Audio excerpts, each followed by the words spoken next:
You're listening to the Trade Show Insights Podcast, Season 13, Episode 6.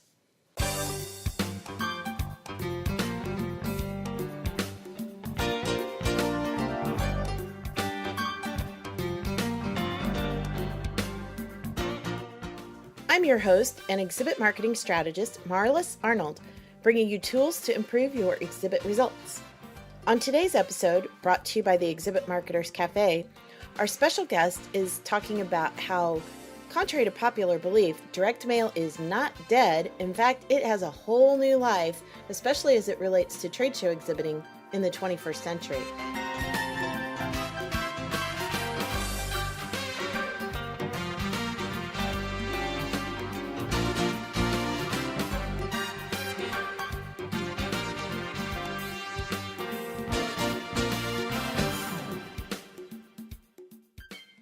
Our guest today is going to share with us some insights as far as how to use direct mail in conjunction with trade shows, and it is not the old-fashioned tool that you might think it is. It's definitely come into the 21st century. So welcome to Gina Danner, who is the CEO of NextPage, which is formerly known as Mailprint, which is how I still think of it a lot of times just because I've known Gina for a very long time. So, Gina, thank you very much for being here today as a guest on Trade Show Insights. Thanks so much, Marlys. And Mailprint was a great company, and NextPage is even a better company. I know. Talk about coming into the next century. You guys have really done a lot of really cool things. And I want to start out by talking about why direct mail is still a relevant tool. I think a lot of people think that it's old-fashioned, but it really isn't. And it has some great advantages over electronic media. So why don't we start there and just kind of talk about how direct mail has evolved and why it's still relevant. Well, thank you, Marlys. One of the things that I hear on a constant basis and I fight is the perception that direct mail is dead. And it, dollar for dollar, direct mail actually outperforms digital marketing. But when we're able to do use some of the new techniques and technologies, we're able to even drive response rates more significantly, no matter the avenue. And when you think about the dollars that are spent on the trade show floor or getting to the trade show floor, direct mail is a great enhancement, one, to engage visitors before and after the show.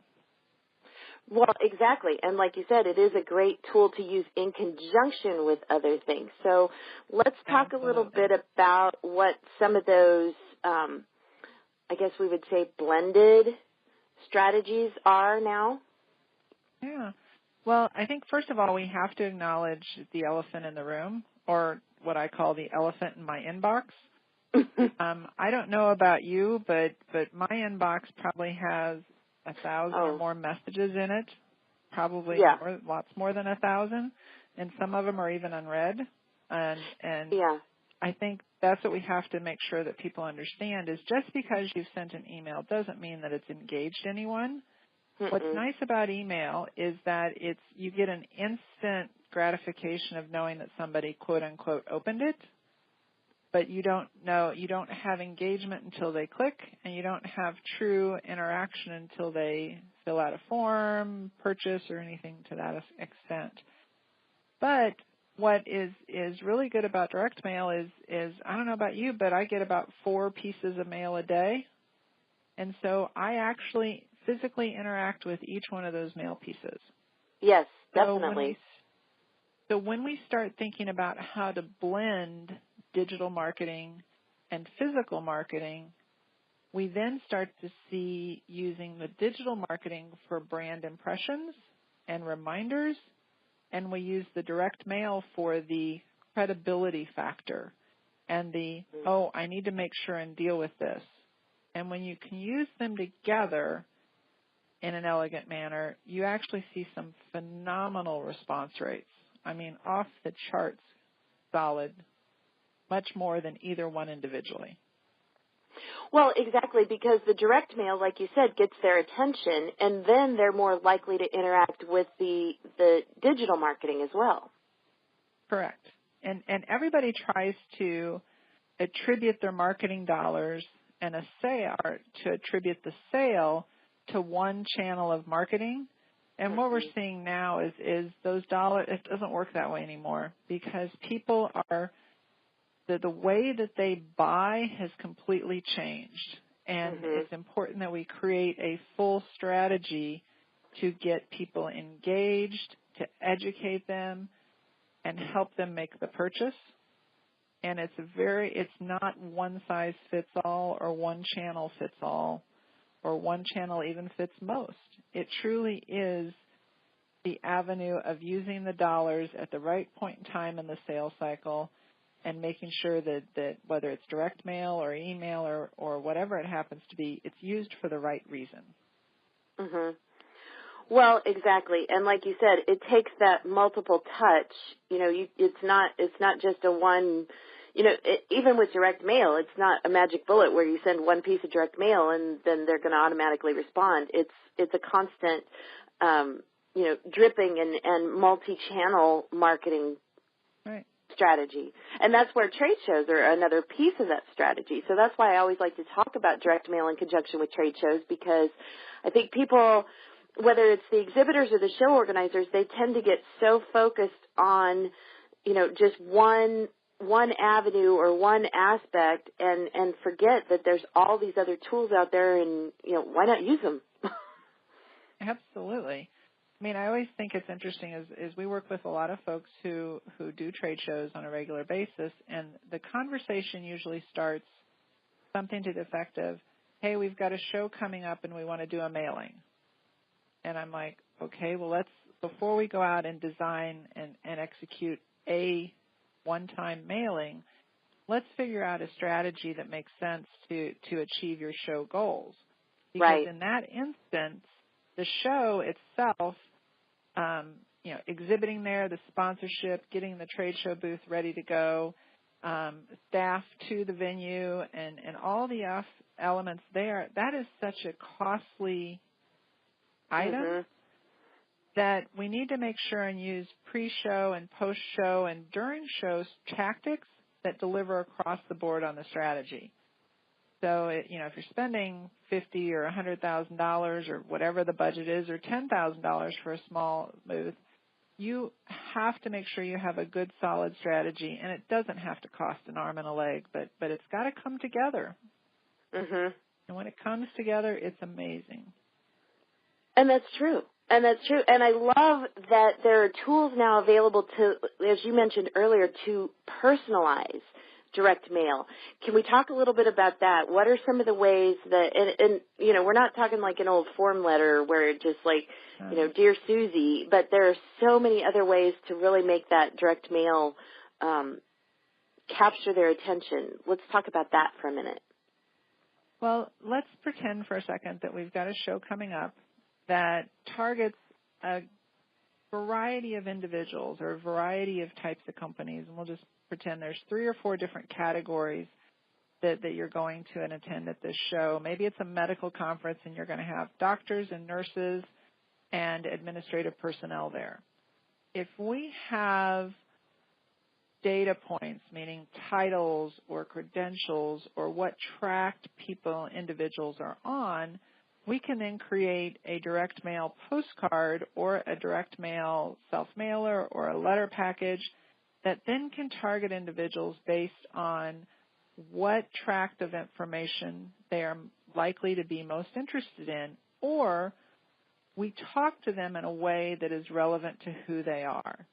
So if it's about doctors, then we can talk to them about the particular care efforts that we're going to and what they need to know and what they're going to be most interested in taking care of patients. If we're talking to administrators, we can talk to them about the value and the bottom line efforts, along with those patient care elements that an administrator works on. And if we're talking to educators in the medical field, then we can talk about how the company or the exhibitor provides educational opportunities to extend the message. So it's really about understanding who the audience is and then ensuring that we have data points so we can personalize the images. And we're not talking about the form letter personalization. We're talking about relevant graphic images, full color items that are very dynamic so that you actually create a mail piece for the individual. And what's awesome about that is the research shows is when we talk to somebody about things that they're interested in, then we are more likely to get them engaged and convert them to a customer because they appreciate knowing that we as marketers know them and are speaking to their hot buttons. Exactly. Well, and when they're looking at that piece of mail, it's like, wow, it's like this was written just for me. You know, they're talking just to me. Well, what they don't know is essentially it really was tailored just for them. It really was just to you. It really was. Or this company really gets me and what I have to deal with in my job or in my world. And so the more data that show sponsor or show organizers can help collect and then help their sponsors or their exhibitors utilize that data in a relevant manner, the better the show's going to be for the exhibitors, for the organizers, and for the attendees. Exactly. So it's really about a strategy that starts at the show organizer level and then works its way all the way down to through the exhibitors to the attendees. There is huge opportunity in the space to really enhance the trade show experience. Right, right.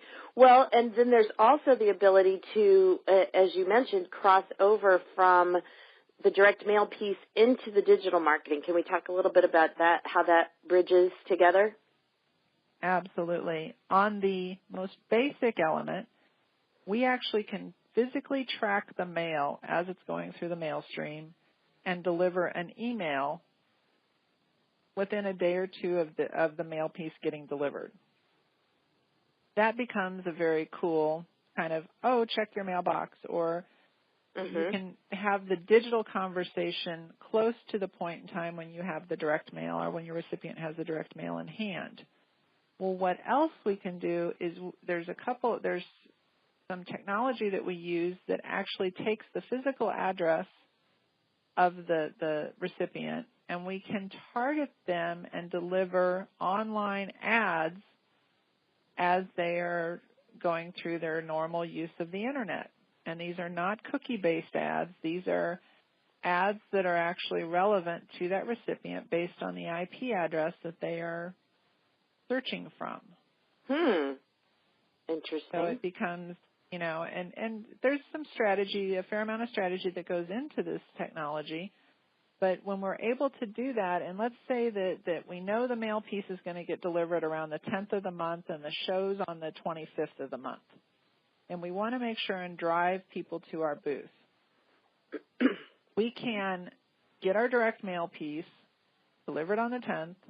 We can then deliver 15 to 20 ads, ad impressions between the 10th and the 25th of the month, so that when those individuals hit the show floor, they've got a good brand impression of your organization, and it's just one more way that really solidifies their desire to stop by your booth.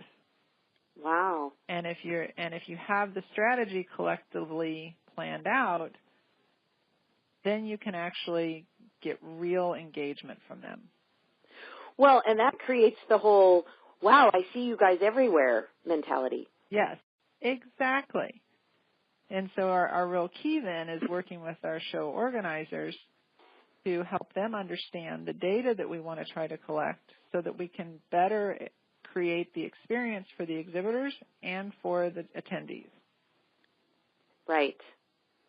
Right. And like you said, that works both pre-show and post-show too. Absolutely. So the next avenue is, let's pretend that the show organizer isn't able to collect a lot of data ahead of time, because we all know that people make their decisions to attend a trade show later and later. So so that creates some headaches for us.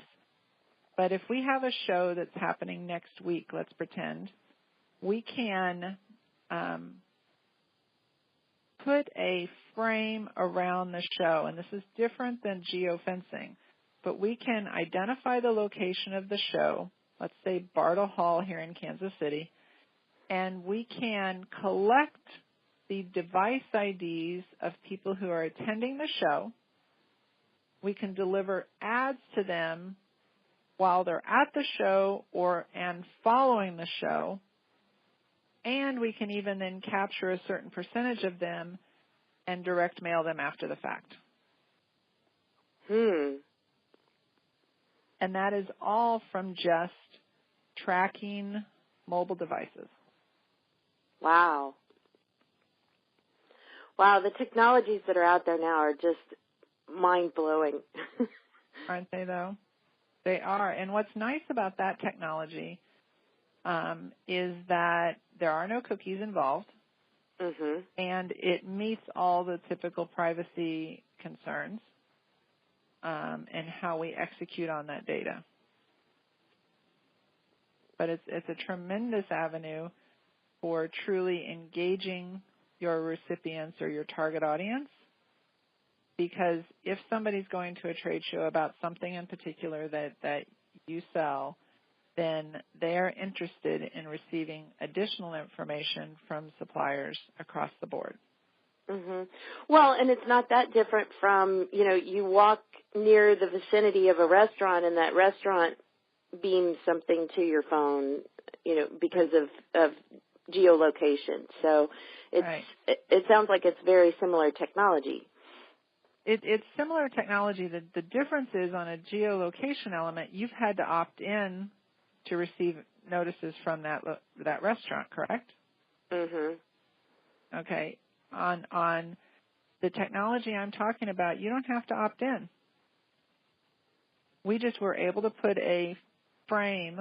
I don't call it a fence because it is different than geofencing, but this frame around an exhibit hall or a stadium or any sort, a concert venue. And so what we see a lot of times and what we're able to help exhibitors and businesses do is identify their personas and then reach that target audience beyond just the trade show so that they're sure that they engage with that persona or that individual. Right.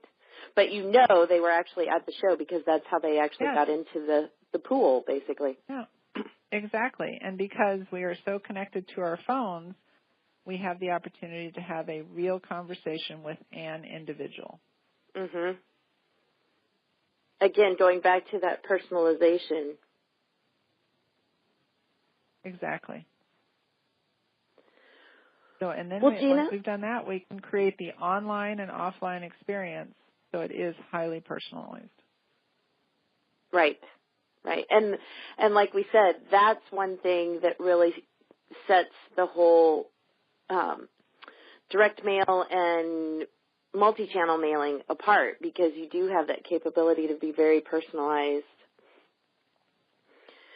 So, Gina, do you have any other examples for us of some very creative trade show marketing campaigns that you've worked with? Well, one company that we're working with, their target audience was donated to a particular charity. And so they were able to identify the charity's annual big event. And they did a sponsorship for that charity. And then for their event, that was being attended by their high-valued prospects, we were able to work with the charity, with the business, and create a campaign that brought about 500 new prospects into their pool. Wow. And so they're still working through that, but they've landed 2 new contracts that they can attribute the introduction from their collective sponsorship of the charity as well as their marketing that went to engage those folks. Wow.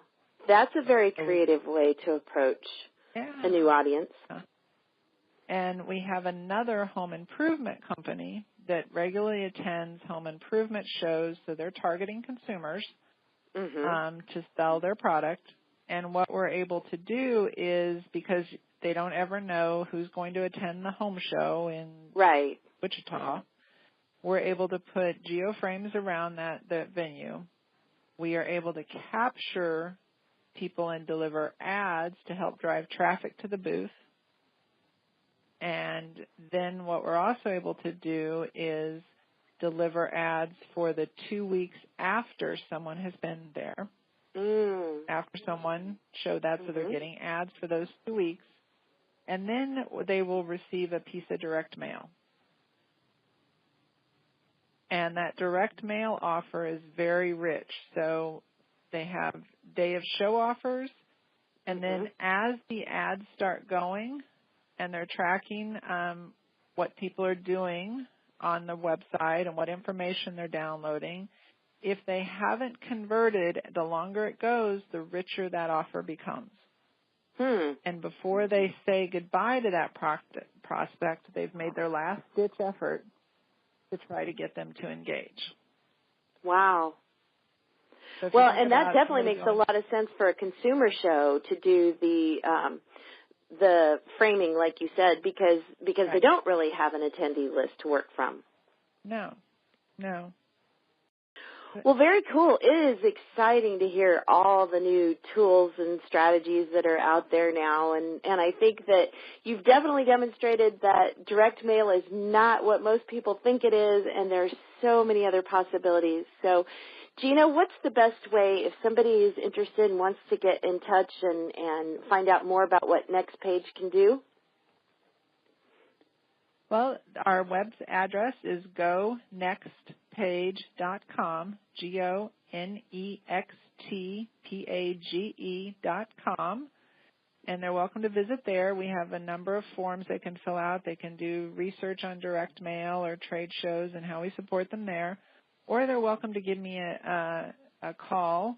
Our number is 816-459-8404.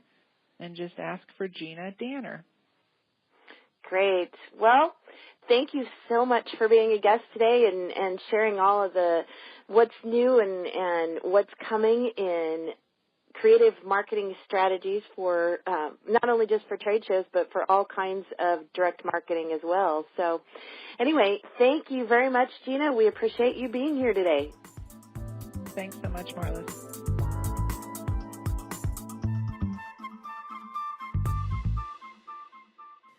Want more tips and tools for your exhibit marketing? Check out the free resources available from the Exhibit Marketers Cafe. Simply go to tradeshowinsights.com and click on Free Resources to discover toolkits, webinars, and more, including a link to sign up for the Trade Show Tips online monthly e-zine. Trade Show Insights is protected by the Creative Commons copyright license. You may feel free to share this recording with colleagues or embed it on your own blog as long as it's shared in its entirety and is not used for commercial purposes. To learn more, please see the link in the sidebar of the show notes at tradeshowinsights.com. Well, that's it for this episode of Trade Show Insights. Be sure to check out our show notes and archives at tradeshowinsights.com. You can also connect with me using the social media links or the contact page on the site. I'm Marlys Arnold. Thanks for listening, and be sure to join us next time for more tools to improve your exhibit results.